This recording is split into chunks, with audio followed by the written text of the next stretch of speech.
Moi, mä oon Matti. Koulutukseltani mä oon mekaniikkasuunnittelija, mutta se on enemmänkin sellainen kuin 9 to 5.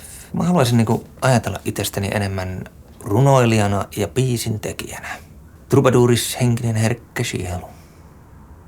Ihmistähän tuntee parhaiten mun teoksista sekatekniikkaa hyödyntämän runokollaasin. Tämän teoksenhan kantavana teemana on se, että laskut on ikään kuin rakkauden osoituksia. Mietit, että sua on mietitty. Just sua, kun se lasku on lähetetty. No, kriitikothan nyt oli vähän mitä mieltä. Sehän on mielipidekysymyksiä Mutta siis muutenhan laskuissa mua inspiroi kaikki. Just se, että ne on aina ihmisiltä ihmisille lähetettyjä. Ja sitten kun tarkemmin miettii, niin nehän on täynnä taustatarinoita. Niin, nykyäänhän mua inspiroi myös sähköiset laskutuspalvelut, kuten Uva Cloud. Jep, uutta maailmaa.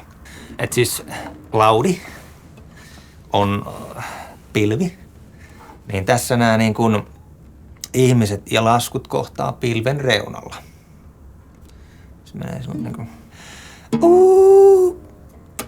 Uva.